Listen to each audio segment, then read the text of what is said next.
Urrutia Mejía, persona con discapacidad auditiva, y como ve, bueno, requiere lo que es la lengua de señas mexicana. Y Liz Rascón.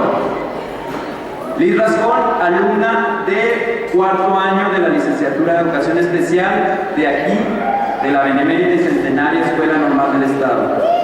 Muy bien, jóvenes.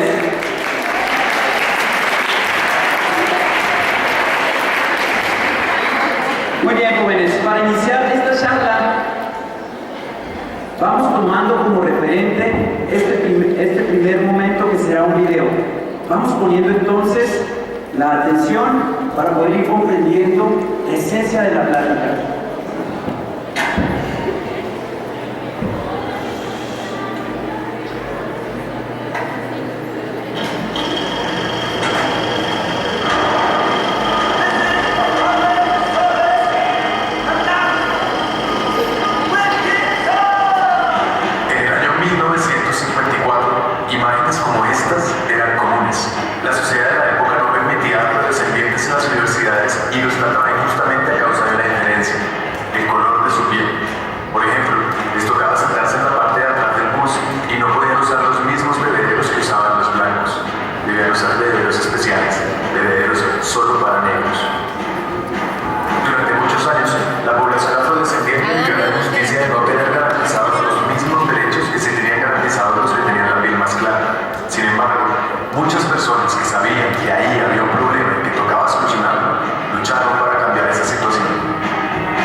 Cada vez más inhumanas.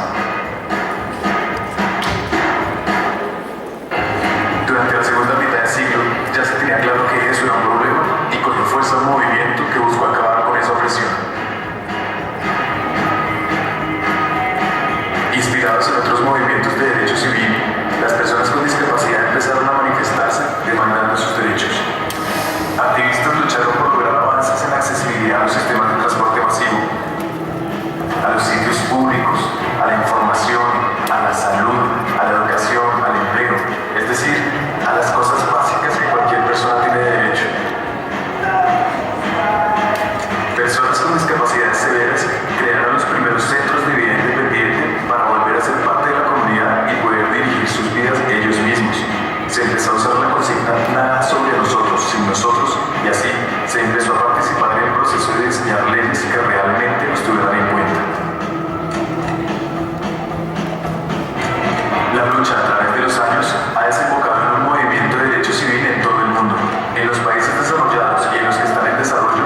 discapacidad demandan sus derechos, demandan su libertad y su igualdad de oportunidades.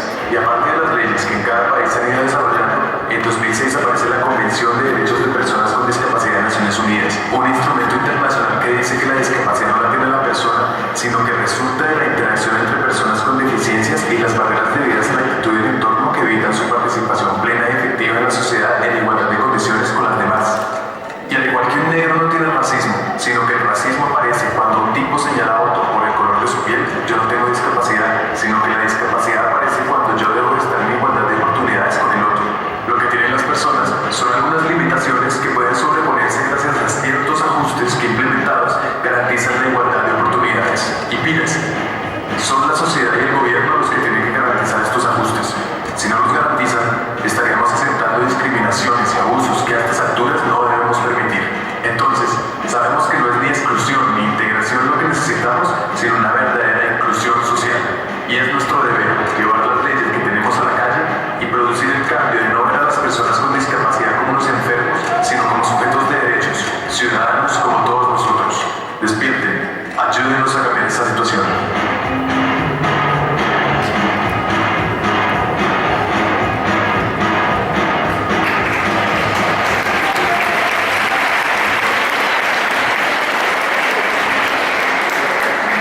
¿Por qué retomar la charla Inclusión a la discapacidad?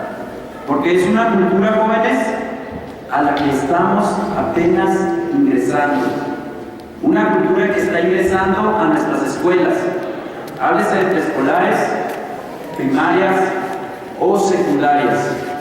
Una cultura, jóvenes, que necesitamos conocer todos. Y no solamente, jóvenes, el término inclusión, incluir. Inclusión viene de la palabra incluir. No solamente, sino inclusión, jóvenes, desde la construcción de donde ustedes van a estar ubicados. Así, jóvenes, vamos iniciando esta reflexión. Y para ir complementándola, quiero definir qué es discapacidad de una manera práctica, porque a veces nos confundimos. Aquí está mi brazo. Con este brazo me baño, como, escribo, hago muchas acciones. Si me quebrara el brazo y me lo tuvieran que enyesar, muchas personas refieren que tendré discapacidad. ¿Por qué? Porque traigo el brazo enyesado. Pero, jóvenes, tengo mi otro brazo para comer, escribir con mayor dificultad, bañarme. ¿Qué quiere decir? Que si me quebrara, jóvenes, los dos brazos y me los enyesaran, ¿cómo me podría